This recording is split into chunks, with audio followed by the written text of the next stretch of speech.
Hey guys, welcome to the Vacay Podcast.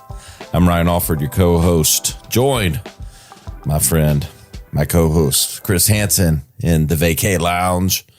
We're excited. Got in studio today, a friend, but actually my doctor. And I'm excited to tell you about this because Dr. Joel Wussow is going to tell us some stories, and he's going to enlighten us on some things that might save your life.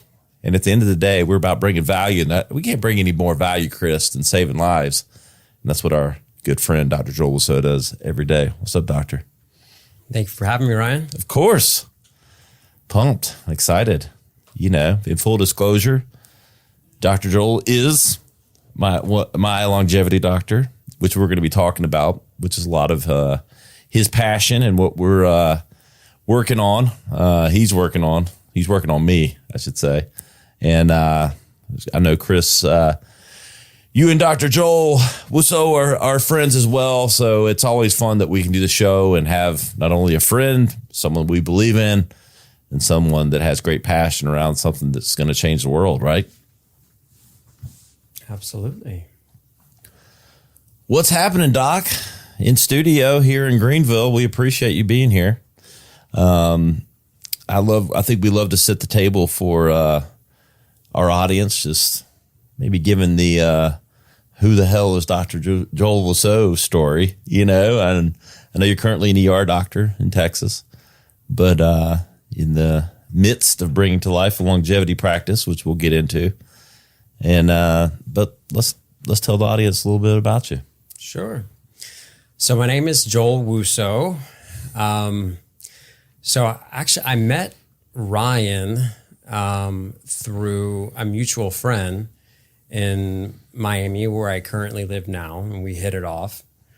But let's backtrack. So born and raised in Texas. I went to college in Arizona. Actually, believe it or not, I didn't go straight into medical school. I did pharmaceutical sales for a couple of years. This is way back in the day before there was a lot of regulation. And then it was there. I always kind of thought that I wanted to be a doctor. I did all of the prereqs. And then I went to this career fair and I kind of got sucked in because I did do business as a minor. So I had some background there as well. So I decided to do pharmaceutical sales. You were doing it when it was fun. It was fun. It was definitely fun. I had friends that did that shit, and I'm like, yeah, that was the glory days. The glory days, you know, before they put all the damn regulations in, where anything pretty much went, didn't it? It did. Especially in Texas. It did. Oh no, this was in Arizona, so I did it.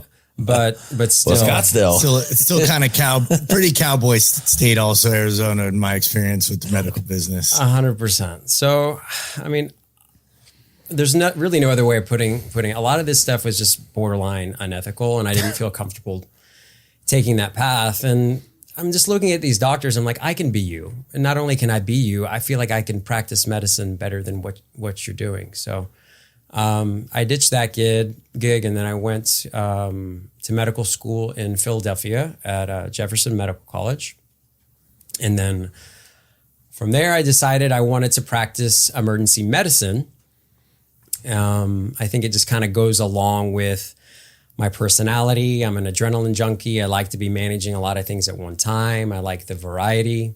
It goes along with my background in sports and training. I like to be really active. I've always been that way. So that's why I decided emergency medicine. So I did my emergency medicine residency at New York Presbyterian Hospital, there's a Columbia campus as well as a Cornell campus. So I did a residency at both those campuses. And then after residency, I went back to Texas, where I'm from, and then I started practicing emergency. Is that like a natural path? I think I hear, a lot of doctor friends that I know, it's like, is the ER path like a natural path for a lot of doctors, or is it like mainly they go to be, in a physician's practice or something like that? So, I mean, emergency medicine it's one of many specialties. So I mean, you could be a general surgeon, you can do orthopedics, you could do internal medicine, family medicine, dermatology. Really, I chose emergency medicine just because I like the pressure. I like, life and death. I like using my hands, doing procedures. I like the variety. So it takes a very unique bird to want to practice that type of medicine. And again, as you'll find, we'll probably talk about this some more. It takes its toll, man. I mean, it's a very, very stressful type of a profession. And is it sort of the hot shot track? Is it the path? Top Gun? Yeah. Like, you know what? It varies. Actually, we call it the match. So you go through your medical training and you decide what you want to do a residency in. And essentially you do this whole courtship of going to a residency and you do all these interviews and then you decide what you want to specialize in. And you have to go through the match process. Every year it's different in terms of which specialty is more competitive to match in, because you can try to get into one residency, but you may not get it. So when I was going through, emergency medicine was one of the toughest residencies to get in, regardless of the program. Now it's actually kind of dropped off a bit. And I mean, I understand COVID, I think, has a lot to do with it. People are switching, just lifestyle in general. It's just a really tough job. So, but it fluctuates. Is there always like, and I want to get into, some of the specific things, both good, bad, and interesting in the ER, but does it always have a life shelf? Like, people aren't ER doctors forever, are they? Or are some people, is it a career? I mean, it's supposed to be a career, but unfortunately the statistics show there's a shelf life for emergency medicine. It's around 10 years. And lo and behold, Dr. Joe Wussow is sort of right around 11 years. That? 11 years right now. Yeah. So, why? I mean, the toll. Yeah, just the stress. So you think the emotional stress, the hours, like it's everything, man. Chaos? I mean, so... Or is it people moving on to, like, I always compare it to, lawyers when they'd be like a public defender, you kind of pay your dues and then you go private and you're making the big bucks. Is that no, I mean, the money, if you want it to be, is great. So it's not a money issue. It's not a job security issue. I think it really comes down to, it's just a very stressful and hard job. And if your goal is to maximize your health span, which we'll talk about, it's very hard. You're going to be challenged to do that because the hours are long. Sometimes you don't get breaks. I've gone through shifts where I don't even pee for 11 hours straight, let alone try to eat something. I don't get a lunch break. Are you kidding me? I mean, sometimes, we're afforded the opportunity to do that, but there's just a lot going on. So, if it's super busy, you just may not be taking breaks. You have hospital administration. You got to meet your metrics. You're seeing really, really sick people. You are working very odd hours, days, afternoons, nights, having to switch back and forth from that. So that's really messing up your circadian rhythm. There's just really a lot involved there. And if you are someone that practices general emergency medicine, you're seeing geriatrics, regular adults, kids. The stakes are high. You're dealing with life and death, and you're having to deal with death a lot. And unfortunately, I mean, we're human beings, right? So I am trained to cope with that and to deal with that and to be professional and to when the stakes are on the line, to hold my composure. But where do all those feelings and emotions go? Is the question. So right. In the long run, I think it really takes its toll. This sounds so morbid, but like roughly how many people have you had to witness decease in 11 years? Dozens? I don't think I've ever been asked that question. Is it a lot? I mean, it's a lot. Yeah. I mean, I would say, if I could, thinking about it just from a month at a time, I'd say, at least 5 to 6 a month. And then you factor that by 11 years. So Wow. You know, 400 to 500, 500, 600 people. yeah. So it's a lot. Yeah. And, you know, and people ask me like, how do you deal with that? And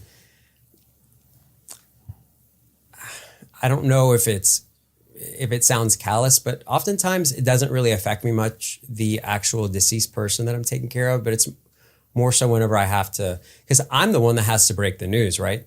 I have to talk to the family members when this happens. And if you could just imagine, you know, you watch all these TV shows and dramas, like sometimes people have no idea what's going on, right? And you have to tell them that their loved one is dead.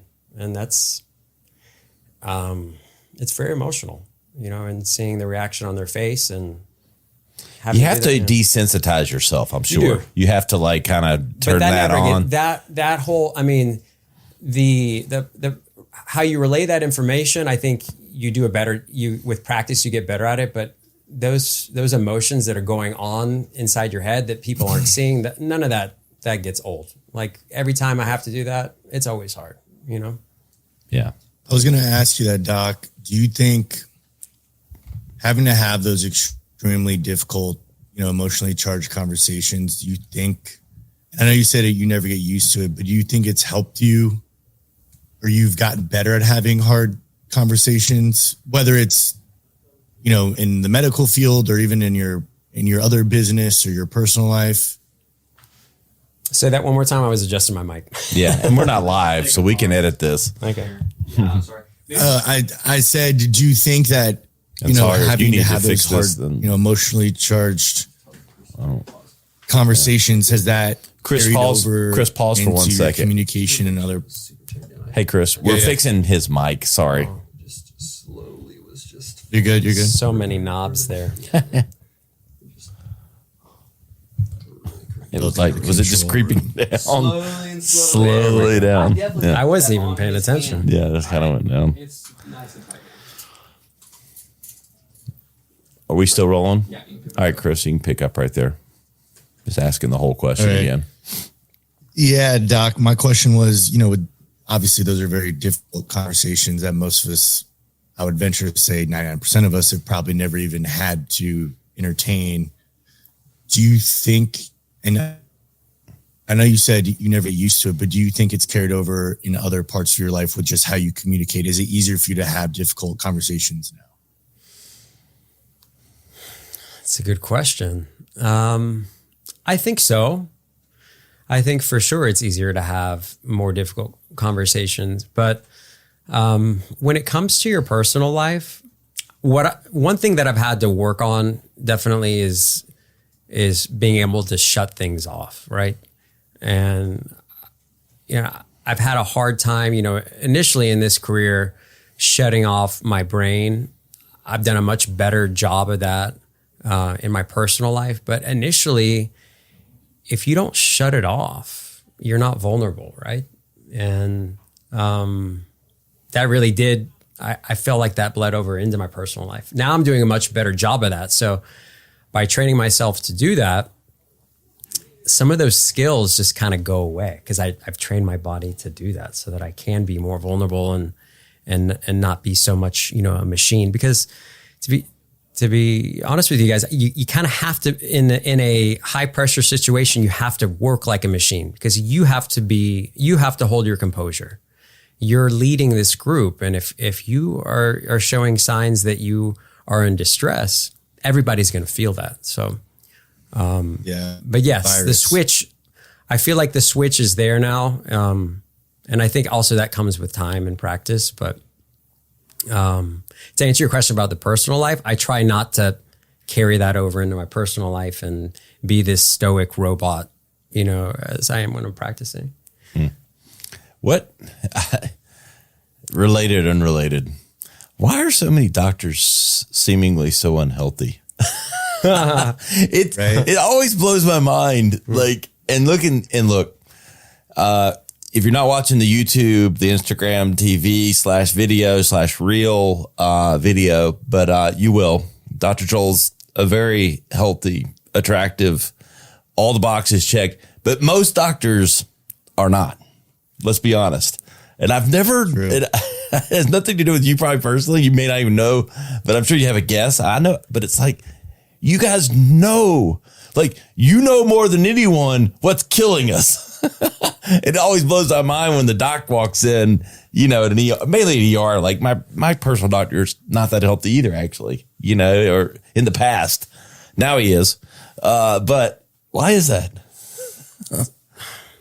I think that's a complicated question, and I don't know that there's one answer for it, but my theory is twofold. One, in medical training, so you go to medical school for 4 years, and then in those 4 years, you just get like a general overview on everything that medicine has to offer, right? It's not tailored specifically to what you're going to specialize in. That's residency. So you go from everything from, you know, basic biochemistry, disease pathology, biology, all the different disease states. But so we do an amazing job in medical training, in medical school. We do such an amazing job of taking a fire hose full of information, distilling it down and regurgitating it. That's what we're training for in medical school, is how can you take an abundance of information, make sense out of it, and use it. So, but interesting enough, in medical training, there's very little training or insight into lifestyle optimization. We don't ever really talk about diet, nutrition, exercise. Did you realize that the most college, maybe things have changed. You know, I'm however many years, 11 years removed from medical school, but I had like maybe an hour or 2 hour lecture on sleep. And when we're talking about optimizing one's health and you're sleeping 33% of your life, wouldn't you want your practitioner being an expert on how to get someone to sleep the best they can? Because sleep is so important. It's such a huge component. So I think, to answer your question from one standpoint, lifestyle optimization matters. We're not taught that in medical training. And number two, doctors live extremely, extremely stressful lives. And we're taught to be selfless. And we take the back seat. And that includes your health. It's all about helping other people. So you may know what you need to do, but if you're taking the back seat, you're going to develop really bad habits. So you're not putting yourself forward or putting yourself first. And that includes diet, exercise, sleep. That's where I think it comes from. Not that most doctors aren't genuine. They don't know what they're talking about. They just can't practice what they preach because that was never instilled in them from the get-go. Which kind of transitions to, you know, some of your passions and where you're moving towards, because it's always been about treating symptoms, right? Treating conditions versus proactive, like, management and getting ahead of living not just a long life, but a long life well. I mean, so where did your passion around all that come from? I've always had the passion. That's the thing. I've always been like an exercise nut. I've always been into health and nutrition. I've experimented with every single diet under the sun. You know, just because I've been weird like that. I tried to take, like, during medical school, I remember they offered this integrative medicine course where this was very cutting edge, but again, this was an elective. This wasn't something that was required, right? So this kind of gives you the framework of this is how medical schools want you to learn. Oh, if you want to get this elective on this quote unquote lifestyle medicine, longevity medicine, you can take it as an elective, but it's not a requirement. But I was totally fascinated with that stuff. So, you know, everything from, genetic testing really wasn't out yet, but learning about different types of diet and what you're putting in your body and how that affects how everything, works out in a cellular level, all the impact you get there, emotional health, emotional well-being, all that stuff. None of that stuff was really taught in medical training. So yeah, I've always had the passion. And now I just decided, I was like, we need to make a change. It's time to make a change. And I've just become frustrated with the way that our system is. Our medical system is amazing. Don't get me wrong. We have the latest and greatest, the best technology, the smartest minds out there, especially in America. Like our American medical system, I wouldn't change it for anything in the world. I just think that we can optimize it. We can make it better. We can piggyback off all of the innovations that we've made today. Talking with Dr. Joel Wussow, Dr. Longevity, who's trademarked or owns that username. We're trademarking it too, right? We're trademarking the name, yes. Dr. Longevity. Not only are we talking about it, we're actually doing it. So, I couldn't go any further in the episode today without talking about our favorite sponsor, Caldera Labs. This is premium men's skincare. And look, I need all the secret weapons I can get. I'm 46 this year, and, these fine lines are starting to show. But the only thing keeping me fine is Caldera Labs. Skincare, got face lotion, and this body bar. Let me tell you, it lathers up perfect. But in all seriousness, you have to rub in all the lotions, and then you use this stuff called the serum.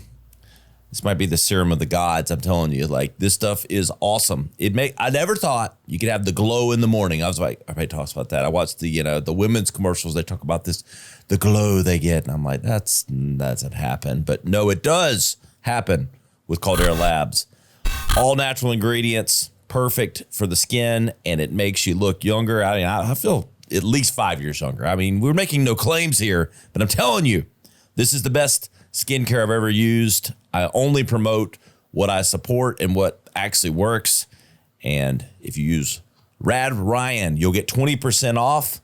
If you go to calderalabs.com and you learn more about their products, I'm telling you, you will thank me for it. And look, if you're young, you need to get ahead of the game so you avoid the wrinkles. If you're my age, you're just trying to hide a few. And if you're a little older, you're trying to hide a lot. And let me tell you, this will help. Makes your skin feel great. Mine's never felt better, never looked better. And it's all thanks to Caldera Labs, the official skincare partner of the Radcast. But doctor, what's interesting to me about medicine is I feel like, I've also been in health and fitness and supplements and all these things. I feel like you're seeing this medicine start to be influenced by the biohacking community. Like consumers, people have been clamoring, I think, I want to get ahead. How can I be most productive? How can I live longer? How can I do these things? While medicine is kind of trailed behind with still treating symptoms, still, you do blood work, but we're only checking for the worst things possible and not necessarily how to get ahead and live better, but how to treat diseases we already have. While these communities have built up around biohacking and how can I be most productive? How can I live longer? Where's the fountain of youth? And I feel like it's somewhat, those worlds are starting to collide, and you on the professional medical level, bringing to life what we're working on. I don't know. Talk to me about your perspective of that, those worlds and, coming together or being influenced by one another. For sure. So when you look at, let's call it conventional medicine, and that's what you're seeing now in today's healthcare system, I think that the general audience, people that don't have a lot of experience or with science background, medicine, in order to actually see results or for you to create something that's innovative, it takes time. And the reason why it takes time is nothing is going to be given to the masses until we know that it works. We know the side effects that are associated with it. And to do that, you need to have numbers. And in addition, and that's called power. But in addition to numbers, you need to be able to test things effectively. So randomized controlled trials. So there are a lot of biohackers out there that claim that this and that works, which is great. And it may work for some people, but as far as conventional medicine is concerned, it's going to move much slower because that needs to be run through the whole system to make sure that you're getting consistent results. So stuff just doesn't work as quickly as the way that our society is growing and how fast and innovative things are going with technology. Medicine doesn't work like that, unfortunately. I kind of am an adopter of both. And I think that we can piggyback off conventional medicine. And at the same time, we can look at new innovative stuff and intuitively think, okay, well, this potentially makes sense. And looking at risk benefit, we can try some things out that don't necessarily have all the literature there, and stuff hasn't been 100% validated, but in theory, it makes sense. So I kind of integrate both of those styles together. But don't you think it's like, in a way, though, it's telling that it obviously takes, I totally get the trials thing because everybody's body is different. There's so many different variables and chemicals, structures within the body that because some biohacking formula works for 20 people doesn't make it safe. But it's like the fact that we have these groundswells of people doing this, I think goes to show that the medical world's a little behind. Like they should be doing testing on these things maybe before, right? Yeah. And I think that, some people, in the medical community are not going to like what I have to say, but there's also a reason why things lag behind, in addition to making sure that the data is validated, because I think that's extremely important. But what happens if you flip the switch or you turn the table and you're taking a proactive approach to where you're actually preventing disease? Because our whole system is based off of treating disease and chronic disease right now. Lots of money to be made by hospital systems, pharmaceutical companies, treating disease, right? So, but what if you are actually turning the table and you're preventing that disease from even existing in your timeline, in life, period. So your hospital systems are going to lose a lot of money if they're not filling beds, if they're not writing, or, pharmaceutical companies are not, putting money into R&D for prescriptions for specific disease processes, which quite frankly, a lot of them are preventable. And then not only Careful, that, Dr. Joel. Sorry. Piss off the wrong people. Oh yeah. But just look at You're speaking our language. Yeah. Look at insurance companies, right? We call them ICD-10 codes. There's no ICD-10 code for anything preventable and no preventative medicine. So it's really sad because if you have... Quite in fact, even the opposite, I would say, which I'll touch on after I continue. For sure. So, but if you look at a doctor and he or she is, they have to make a living, right? So if they're sitting there counseling a patient on what they can do to prevent them from getting this disease, and there's no ICD-10 code for that to be billed for insurance, how are they supposed to make money off of that? So and a doctor's day is already, jam-packed. So all of that time that they're spending with, preventative care and they're not getting reimbursed for it, how can they do that, right? Unless they're doing charity work. So I've just decided that, I'm still going to practice some emergency medicine, but I really have become frustrated treating chronic disease. And the problem also lies with not only our medical system, we need to hold the whole society accountable because people want to be spoon-fed their health, right? Or at least our medical system has made the thought process that it's okay for us to tell you what to do. It's okay to take this pill and to have this disease. This is part of life. But there needs to be education around, no, you need to be proactive. You need to be proactive in preventing this stuff. You need to have insight into your own health. So the patient or the human who's being treated needs to have some autonomy and not 100% rely on your physician. You need to have the structure in place. All of these lifestyle modifications, optimize your lifestyle, right? Diet, exercise, nutrition, sleep. If you have all those things dialed in, for the most part, at least in your young life, and when I say young, I'm saying for most people, into their 50s, if you are exercising regularly, good strength training, you're eating clean, getting plenty of protein, avoiding, excess sugar, and you are getting good quality sleep and tracking that, and you're doing something for your emotional health, to help decompress, reflect, meditate, journaling, things of that nature, you are going to be leaps and bounds above 99% of the population in the world, because most people don't do that. I'll let you guys talk. I'm talking. Yeah, too much. no, you're not. No, it's you're right. And I think, Awesome. yeah, but the motivations of doctors and the people don't, it's the irony of this is we go to the doctor when we're sick and we get prescribed something that makes it better. And so we're valuing that relationship and that exchange, when there are a lot of times, if it had been preventative, you might not have needed it to begin with. It's like we're treating the wrong end of the spectrum. That's the eye opener. That's right. what people, oh, thank you, doc. You saved me, doc.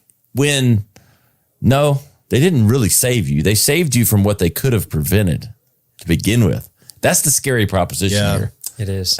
You know what? I don't know. I saw this on your Instagram, or I don't know, it was an Instagram reel, and you talked about, and this, I think this really hits home, especially with, executives or people that have everything figured out, or they have a lot going for them.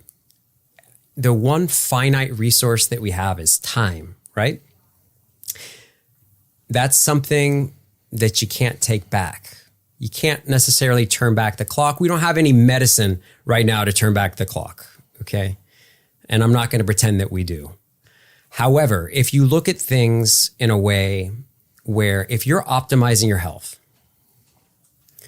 then if you're optimizing your health and you're trying to maximize your health span, which is your quality of life, and you're trying to, the name of the game in life is to compress morbidity. And that means to compress the time where you're sick. You essentially are getting some of that time back. So if you're constantly working that in the forefront, you're going to gain more quality years in the end. So you are buying time.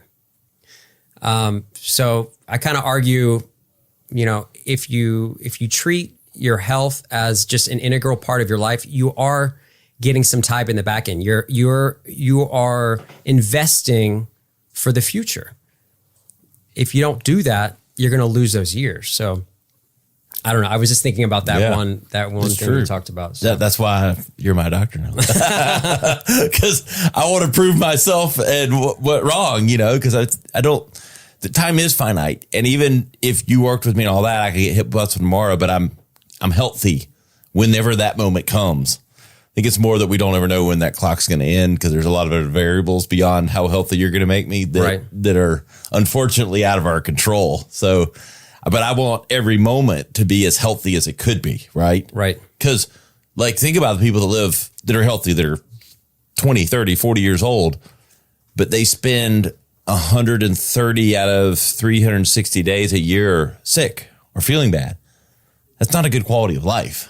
Right. And so, but Chris, please jump in here.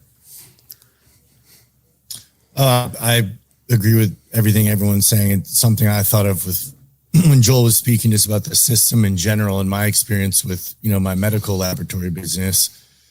There was a point in time we did genetic testing, and we all talked about this before I think we started recording. Great tool, right? So we were doing pharmacogenetic testing where if your doctor was going to put you on a medication, and let's use the example, antidepressants, we worked with a lot of psychiatry offices with this. We could essentially swab your mouth and tell the doctor which medication metabolizes best based on your genetic makeup, what is going to be the best medication for you. Especially with something like antidepressants, doc, this, it can take 3-6 months to even know if it's working or not. And I would tell doctors, hey, you can do this test before even prescribing anything and you'll start out with the right medication. You won't need to do this trial and error that could take, honestly, 9 months to a year to find the right med. And what shocked me was how many doctors were like, nah, and they would just stick with the drug they were used to or the rep they saw the most. Say it's Prozac, for example. They're just like, well, I know my Prozac rep. We know that the data is pretty good. I'm just going to start them on that. And I would always think, why would you not utilize another tool, especially a genetic test? Like genetics are pretty fucking black and white. But you add on top of that, reason we stopped doing it, because we did have doctors that saw a lot of value. The insurance companies stopped covering it. They considered it preventative. And they actually said, we won't cover this until you've showed the patient has failed on 3 other medications. And I would always think, because I have depression in my family and I've seen family members go through it, 3, 6, 9 months for someone in depression is a long ass time. Like what you guys said, how much time are you missing because of your quality of your life? But that to me, it pissed me off with the system. That was one of the aha moments I had where like, there's tools out there to treat people better and quicker, save that time. But the insurance companies don't want to get on board with it. They don't want to pay for it. And what you said, there was no codes the doctor could bill for performing that test. So not only is it new science, but doctors are like, well, I can't make money on it. All right. So we have this disconnect from actual technology and progress in the tools we have. And then the insurance companies and the way you said kind of medicine is being taught. And one more thing I want to add on that, because I had this conversation literally last night about cancer as a whole, really, of, and I spent a lot of time in Houston as well with the med center there. Huge, one of the best, cancer treatments in the world. And we celebrate it. And part of me is like, why are we celebrating this? I don't think this is a sign that our society is doing good. If we have these sky-rise hospitals coming up everywhere for cancer, it tells me we have a cancer problem that's not being treated properly. Mm-hmm. Yeah, we're celebrating the wrong thing, though. That's what I'm saying. Thank you, Doc. Thank you, Doc, for saving me. Oh, we got a new hospital. Yay. We're celebrating the wrong end of the spectrum. Like, let's have this big ribbon cutting ceremony that we're opening this brand new cancer center in town. And it's like, I would rather be opening a new gym and cold plunge place in town because everyone's so damn healthy and we don't need a cancer center because no one's got that much cancer. It's literally like celebrating. We just opened up new ice cream stores.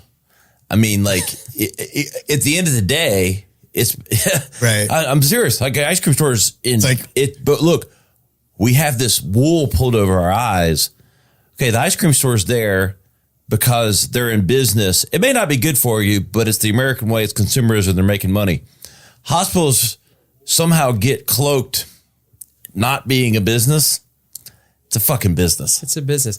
Have you, you guys probably, hopefully don't spend much time inside a hospital, but I've worked at a lot of hospitals.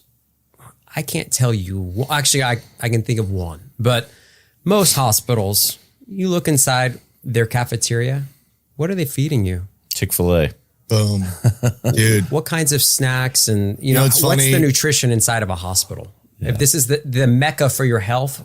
Meat and 3, like it's a lot of the like processed macaroni and mashed potatoes and everything else.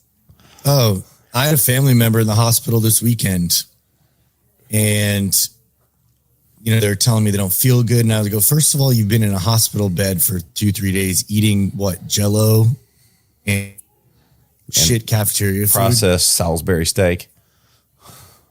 Well, it's like kind of what you said, Joel. If this is the pinnacle of health, what are we feeding the people while they're in the hospital? Is it healthy food even? Right. Yeah. No, not at all. Just to piggyback off what Chris, what you were talking about with that genetic testing for an antidepressant. And I think genetics is a relatively, genetic testing is a relatively new technology in terms of how it's integrated into our overall healthcare. But it's so exciting and that I use it in my practice and to kind of go along with, why, we do all these randomized control trials in conventional medicine. And you want to adequately power a study, meaning the number of people that are in a study to make it validated. But there's one caveat to this. And that is everybody's biochemistry and genetics is unique. So sometimes you have to take studies with a grain of salt because everybody's genetics is unique. So one person's not going to necessarily, how they respond to a study, it's not going to pan out the same for another person because their genetics are unique. So the approach that I'm taking with medicine is everybody is unique. Every single workup that I do on a patient, I get a blueprint on them. And we go all the way down to the bare bones, all the way down to the molecular level. We're looking at their blood work with biomarkers paired with genetic testing. So I can come up with a tailored, customized plan just for that particular patient. And yes, we look at studies and, we reference that based off of the masses, but everything needs to be tailored individually to the patient if you want to optimize your health. I think that's where the future of healthcare needs to go. And I'm seeing it going there in some regards, but just like anything else, like if you're going to get a suit, if it's not tailor made, I mean, it's just not going to look as good. Mm-hmm. So, and it won't fit me. Right. But personally, we're big and tall store. Yeah. Big and tall, but then they're all too big. Like, I've got a dainty waist for how big looking I like am. MJ in the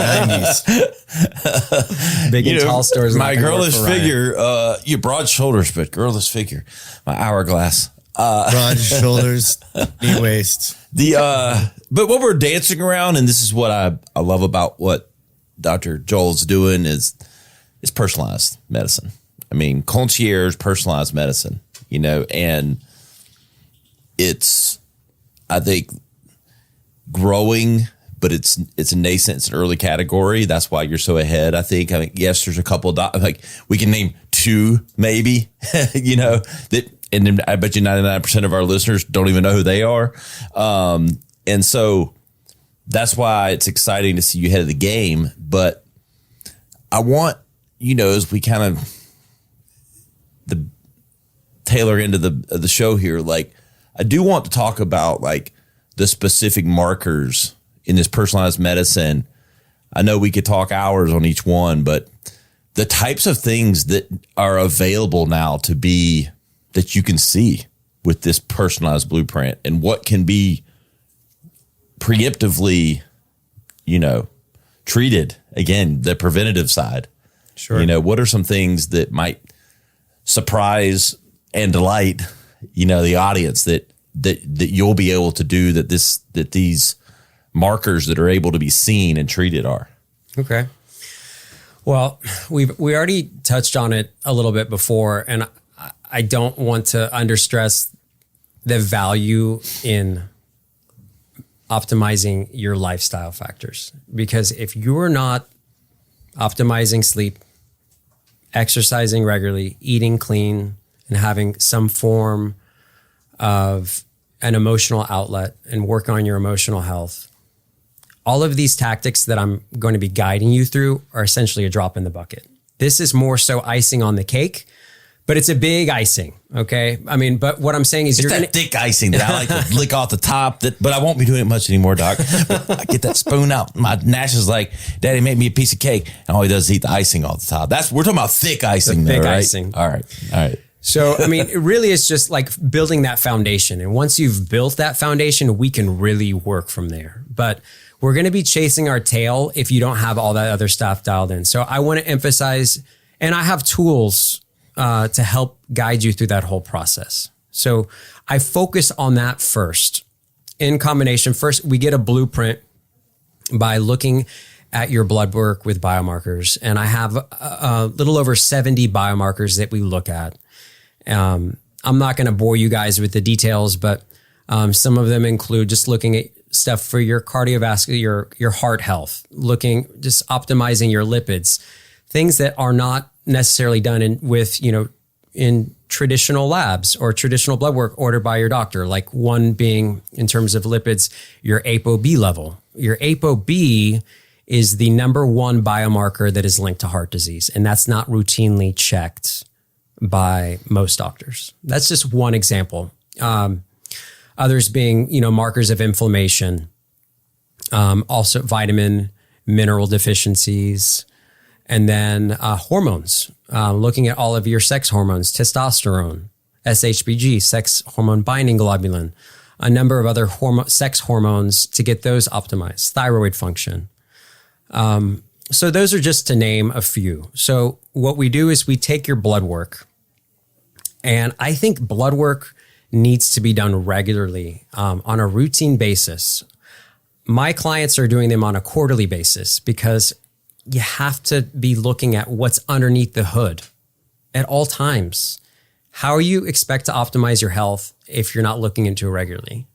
One checkup, a 30-minute annual checkup, which is the traditional, conventional medicine way, that's just not enough. Not if you want to optimize your health. So we're doing quarterly blood work, and then we pair that with your genetic testing. You do a little cheek swab, order that, it comes back in a couple of weeks.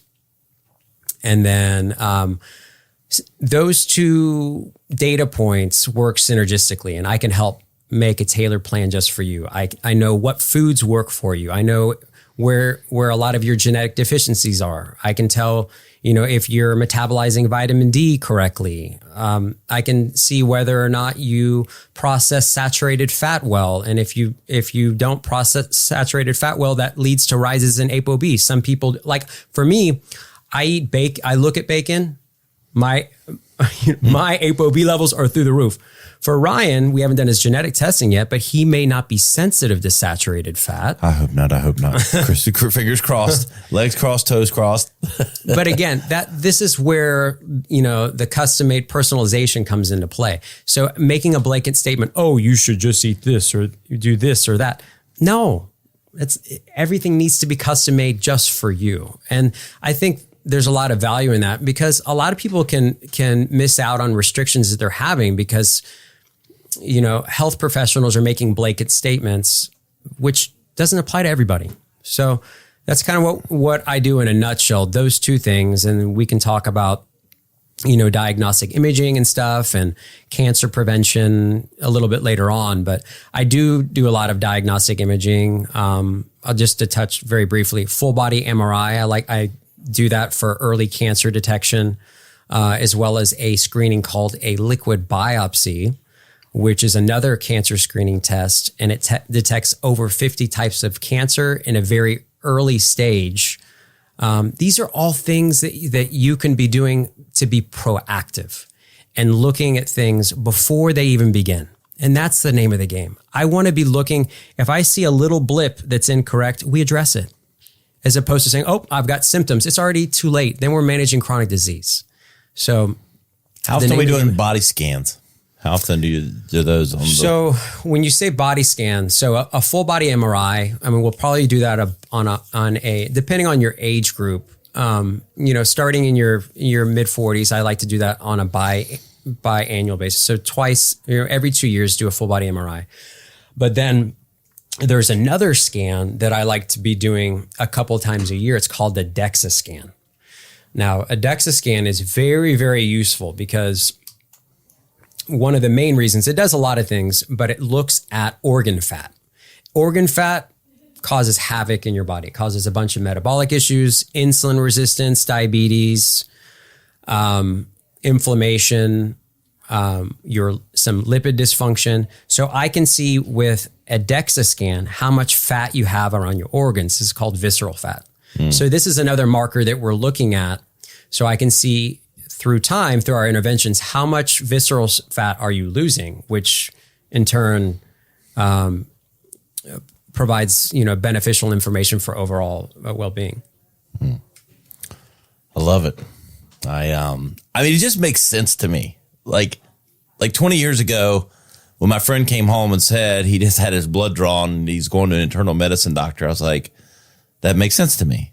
Like, okay, because I just go into there, I feel like I've always been into working out and trying to be ahead of things. But he told me that and it made sense to me. And then the same thing when I know, and I feel like, the internal medicine's advanced, and I've been pleased with that doctor for the most part. But then I've seen and heard, Dr. Joel's stuff and like, okay, wait, there's advancements in this and that and these markers and that markers. And like, I don't know that the internal medicine has come along fast enough for, the personalized level. I still feel like I might be ahead of some people getting internal medicine at such a young age that I did. But now I feel like I'm behind in it's not as personalized internal medicine. Right. I think that's the key word, because everything is so individualistic, to each person. 100%. Any final thoughts here, Chris, as we come down to the end? Kind of what Joel said. I mean, I hear this a lot lately, especially for men. Go get your fucking blood work done, like regularly. Yeah. It's like it seems so silly to even say that. Like, you go get your oil changed in your car. Like, it almost blows my mind, and we talk about this a lot, of why this hasn't been a conversation kind of being had more over the last couple of years. It almost seems like COVID really made a shift in people looking more for preventative solutions and whatnot. So I just am a huge proponent. Obviously, I'm a big believer in what Dr. Joel's doing, and I'm excited for the future. And I'm excited for more people to take their own health, in their control. Exactly. And I think it's also, let's be honest, we pay for a lot, affluent Americans pay for a lot of premium experiences. And the one thing that's not fucking premium is healthcare for the most part. Yep. It's just not. And I mean, to have, on speed dial, like, think how, and even me, I have a really good doctor. I've been very pleased with. I do not want to put down in any way the doctor I've had. He's definitely been more available than most doctors, but there's still a cloak of unavailability that comes with doctors and medicine, all that, that there's this wall there so that you don't feel like you're getting personalized premium experience with the doctor. And why does anything else matter if we're not getting premium, the best that we can afford?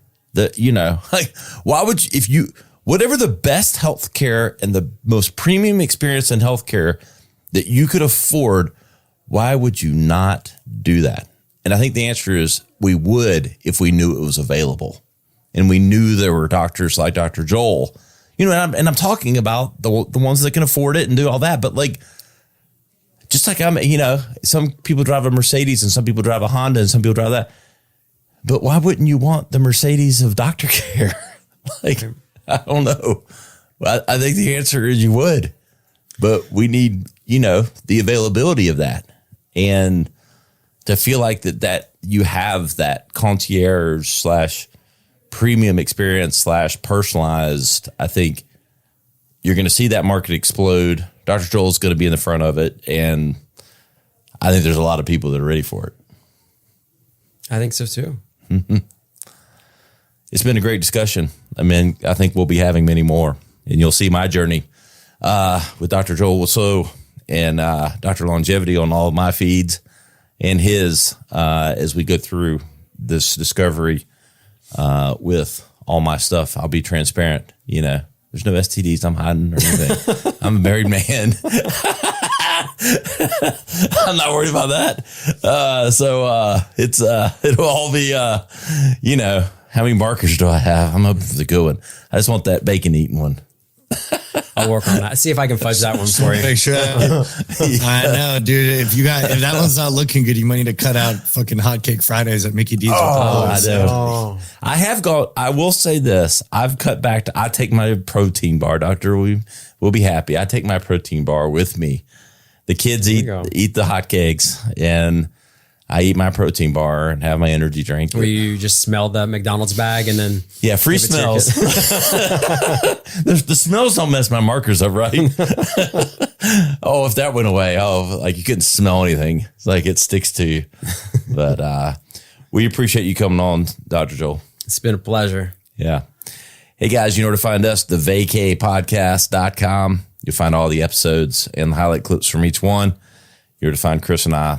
We got that blue check next to us on Instagram and all the other platforms.